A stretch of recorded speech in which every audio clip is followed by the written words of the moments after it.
মোদীময় পৰিৱেশত আছে। মোদী ডাঙৰীয়াক তৃতীয়বাৰৰ কাৰণে প্ৰধানমন্ত্ৰী বনাবৰ কাৰণে গোটেই নলবাৰীবাসী হিল্লল ভাঙি ওলাই আহিছে।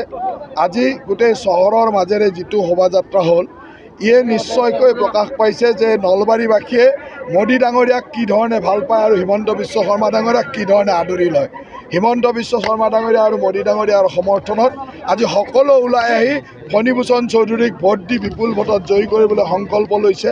আৰু মই ভাবোঁ যে নলবাৰী সমষ্টিৰ সৰহসংখ্যকেই নহয়, প্ৰায় 90% বেছি ভোট ফণীভূষণ চৌধুৰীৰ পক্ষত থাকিব। আৰু ইয়ে আমাৰ ফণীভূষণ চৌধুৰী ডাঙৰীয়াক বৰপেটা লোকসভা সমষ্টিত অতি কমেও 5 লাখ ভোটৰ ব্যৱধানত বিজয়ী কৰিব। যিহেতু এতিয়া প্ৰচাৰ অভিযানে অন্তিম পৰ্যায়ৰ ক্ৰমান্বয়ে পাইছে, গতিকে প্ৰতিদ্বন্দ্বিতাটো কাৰ হ'ব? ইয়াত প্ৰতিদ্বন্দ্বিতাই নাই। 5 লাখৰ তলত থাকিলে কাৰ প্ৰতিদ্বন্দ্বিতা? ইয়াত কোন 5 লাখৰ তলত থাকিব আমাৰ চাবলৈ কি দৰকাৰ? 5 লাখৰ তলত কোনোবা থাকিব, আৰু যোন থাকিব থাকিব। মোদীময় পৰিৱেশত আছে। মোদী ডাঙৰীয়াক তৃতীয়বাৰৰ কাৰণে প্ৰধানমন্ত্ৰী বনাবৰ কাৰণে গোটেই নলবাৰীবাসী হিল্লল ভাঙি ওলাই আহিছে। আজি গোটেই চহৰৰ মাজেৰে যিটো শোভাযাত্ৰা হ'ল, ইয়ে নিশ্চয়কৈ প্ৰকাশ পাইছে যে নলবাৰীবাসীয়ে মোদী ডাঙৰীয়াক কি ধৰণে ভাল পায় আৰু হিমন্ত বিশ্ব শৰ্মা ডাঙৰীয়াক কি ধৰণে আদৰি লয়। হিমন্ত বিশ্ব শৰ্মা ডাঙৰীয়া আৰু মোদী ডাঙৰীয়াৰ সমৰ্থনত আজি সকলো ওলাই আহি ফণীভূষণ চৌধুৰীক ভোট দি বিপুল ভোটত জয়ী কৰিবলৈ সংকল্প লৈছে। আৰু মই ভাবোঁ যে নলবাৰী সমষ্টিৰ সৰহসংখ্যকেই নহয়, প্ৰায় 90%তকৈ বেছি ভোট ফণীভূষণ চৌধুৰীৰ পক্ষত থাকিব। আৰু ইয়ে আমাৰ ফণীভূষণ চৌধুৰী ডাঙৰীয়াক বৰপেটা লোকসভা সমষ্টিত অতি কমেও 5 লাখ ভোটৰ ব্যৱধানত বিজয়ী কৰিব।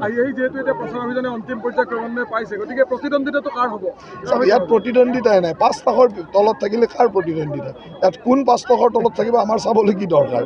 5 লাখৰ তলত কোনোবা থাকিব, আৰু যোন থাকিব থাকিব। মোদীময় পৰিৱেশত আছে।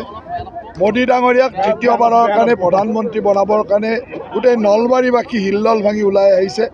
আজি গোটেই চহৰৰ মাজেৰে যিটো শোভাযাত্ৰা হ'ল, ইয়ে নিশ্চয়কৈ প্ৰকাশ পাইছে যে নলবাৰীবাসীয়ে মোদী ডাঙৰীয়াক কি ধৰণে ভাল পায় আৰু হিমন্ত বিশ্ব শৰ্মা ডাঙৰীয়াক কি ধৰণে আদৰি লয়। হিমন্ত বিশ্ব শৰ্মা ডাঙৰীয়া আৰু মোদী ডাঙৰীয়াৰ সমৰ্থনত আজি সকলো ওলাই আহি ফণীভূষণ চৌধুৰীক ভোট দি বিপুল ভোটত জয়ী কৰিবলৈ সংকল্প লৈছে।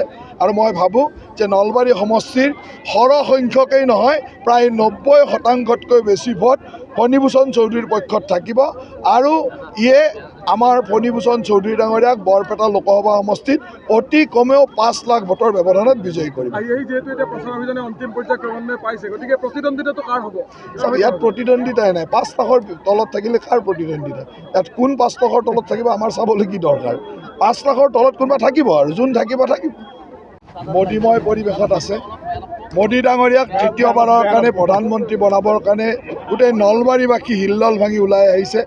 আজি গোটেই চহৰৰ মাজেৰে যিটো শোভাযাত্ৰা হ'ল, ইয়ে নিশ্চয়কৈ প্ৰকাশ পাইছে যে নলবাৰীবাসীয়ে মোদী ডাঙৰীয়াক কি ধৰণে ভাল পায় আৰু হিমন্ত বিশ্ব শৰ্মা ডাঙৰীয়াক কি ধৰণে আদৰি লয়। হিমন্ত বিশ্ব শৰ্মা ডাঙৰীয়া আৰু মোদী ডাঙৰীয়াৰ সমৰ্থনত আজি সকলো ওলাই আহি ফণীভূষণ চৌধুৰীক ভোট দি বিপুল ভোটত জয়ী কৰিবলৈ সংকল্প লৈছে। আৰু মই ভাবোঁ যে নলবাৰী সমষ্টিৰ সৰহসংখ্যকেই নহয়, প্ৰায় 90%তকৈ বেছি ভোট ফণীভূষণ চৌধুৰীৰ পক্ষত থাকিব।